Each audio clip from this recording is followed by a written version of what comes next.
Hey guys, 21 Maxwell here and welcome to another edition of A Nation Left Behind, our Scotland series on Football Manager 2018. Well, at the time of recording, England were still in the competition and we're left dealing with the media every day. Let's hope we can somehow, some way, gate crash the party and get ourselves at least an FM to the biggest party of the summer. We need a lot of luck. We pretty much need to win this game. A defeat here will mean that the match against Slovakia will be a dead rubber, and then we'll be looking to build towards the Nations League. But a win here, with results going our way elsewhere, could see us right in the fight, and meaning the match against Slovakia could end up winners take all, because Slovenia take on England.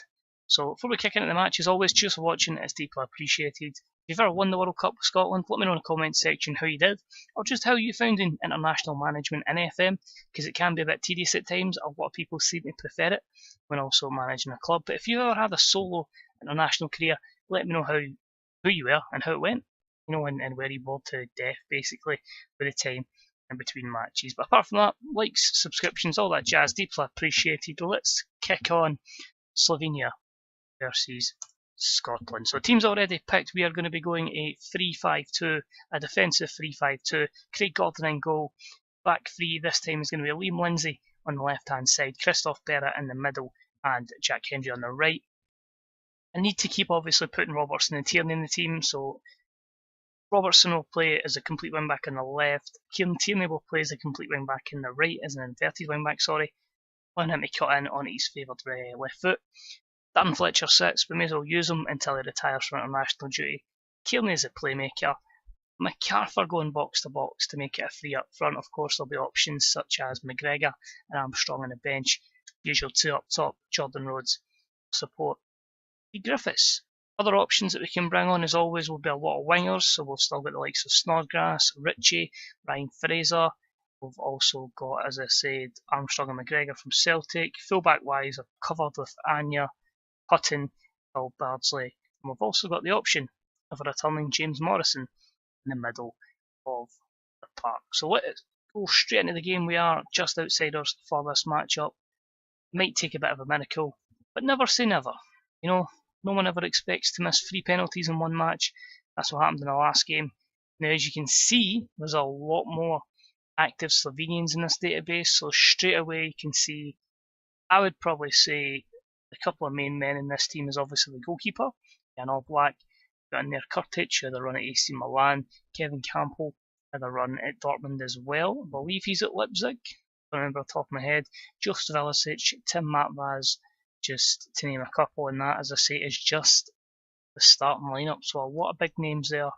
Well, big names in terms of not even European football, but I suppose Slovenian football, they are names that we maybe would look down on, but they are talented players nonetheless. And of course, you get Walter Birsa on the bench as well. So as always, we'll go passionate. I think we really do need a victory here, and let's hope the boys can do us proud with a shock result. But as I say, I feel there's a lot of players, because they don't play for massive clubs, a lot of our fans will maybe look down on, but they are talented players. So it'll be interesting to see how it goes, especially with the double up option on the wings for them, having fullbacks and having wingers. Of course, we've got 3 defenders to their 1 up top, so it's going to be an interesting battle. Hopefully we can prevail. Tom Kearney already with a yellow, plays a ball in Campbell, and it's Ilicic with a header. Always frustrating to concede from a set piece, especially when you've got your set pieces worked out. So that is a massive pain in the cunt, and don't concede to another one. We nearly do. It's Ilicic again, so a lot of joy there with Campbell and that near post header to Josef Ilicic's Verbic. And again, it was Mavilja at the back post there. The opportunity. As it stands, Slovenia would go into that last game against England with a chance to top the group if they could win at Wembley. Well, it would be battling us and Slovakia.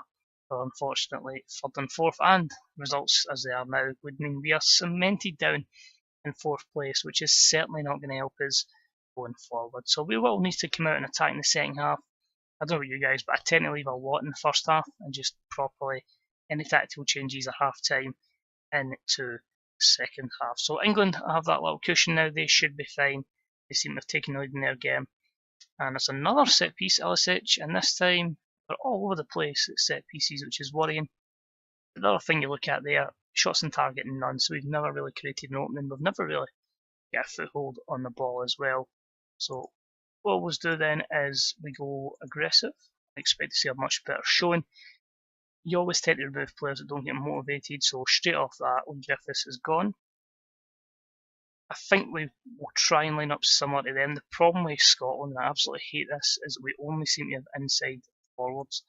So we don't really have natural wingers. It's always Richie will want to play off the left, off the right, so will Snodgrass, Ryan Fraser opposite side. That's a bit annoying. But what I'll look to do is try, and we're going to sacrifice Liam Lindsay on the basis that he is a left-footed centre back, so then that gives me that dynamic. I always like playing one left-footed, one right-footed ideally. So then we can just get back to having full-backs on support.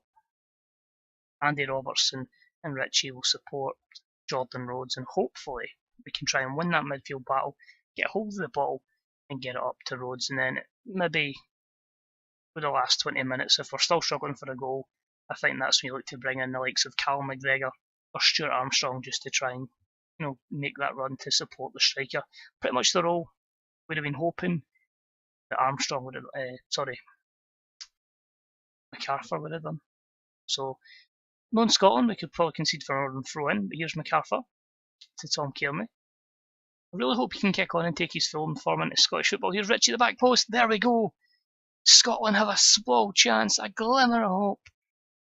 Great ball there from Andy Robertson down the left-hand side, and Matt Ritchie, the man on the thumbnail, goes in at the back post and puts it in. I may try for another thing. It's going to be quite bizarre, and that is possibly look at trying Stuart Armstrong as a false nine. The Celtic seem to have trained him as a striker, so he can play as a striker somehow in this game as well. I might use him because we don't have any strikers left. There's not a great amount of strikers, unfortunately, in Scotland. Next year, probably looking at McBurney, and you won't declare for Scotland in this, and then you're looking at Jason Cummings, so someone that's not quite there. So pretty much, if we want to stand a chance, we do need to win. That's how it is. So I'm reluctant to take Rhodes off in that predicament because it's a goal we need. So I'm going to go Armstrong. I do like McGregor in real life as someone that can come in and score, but I feel in Football Manager especially, they've just made Stuart Armstrong really, really good. Personally, for goals, I'd always pick McGregor in real life, but I feel like it's probably the we need to go for, and we're very lucky there. Another set piece, this one, going at the back post for Cesar, and hopefully Gordon can pick this up. So we're going to have to get into the last 10 minutes to keep our hopes alive. And basically, we just need to try and somehow score here. The way the table's looking, you can see yourself down there. It does require a miracle. But as I say, it opens all up if we can somehow win. Tierney, you can't make any mistakes, mate. You went to be the big money player here. Rhodes, if you can find Robertson. Oh, that's just a poor ball there, looking for Matt Ritchie. Walter Biersa, he's done the defender, and that is going to be it. You just knew as soon as you get by the defender, it was always going to result in something horrible. And I think that is curtains on Scotland's campaign. Christophe Berra, the big bumbling giant, will pop up front. It's not going to be quite Fraser Kerr or Motherwell many moons ago, but everybody is bombing forward. We have to go for it. There's no really anything else we can do. Just get them to push forward and somehow try and get 2 goals in the last couple of minutes. But you can see there, on the right hand side, Berra's not played well. Jordan Rhodes was very disappointing. Jack Hendry, so that's your 2 centre backs have been poor, your striker. It's just unfortunately been one of those days. So it's not going to be a World Cup for us. It is going to be a little rebuild. So we'll probably rotate the squad that will play in the next game against Slovakia, and then it'll be a complete rebuild in the Nations League. So what I'm going to ask as well, if you guys obviously have managed Scotland, which guys have you completely taken away from international football Oh, better with a chance, misses. And what guys have you brought through that have maybe surprised you? Because I might bring the likes of Cadden, Campbell from Motherwell, just to name a few, but may as well look to the future because realistically, there's a lot of trash. I mean, people like Chris Martin, Grant Hanley are not going to get capped under me. I just refuse to play them. So we'll try and motivate the team. A bit disappointing we are not going to be in a good position. But yeah, it is what it is. So we've confirmed 4th place and we'll have that match against Slovakia coming up soon. As I say, they're only going to be short videos. I know because it's international, there's not a lot of views on it. So we will be just live commenting every game to watch the gradual build up and see if we can get any monumental moments like we did against Lithuania in a 3-0 win. But cheers for watching, guys. Much appreciated. And yeah, hopefully see you next time for Nation to get left home.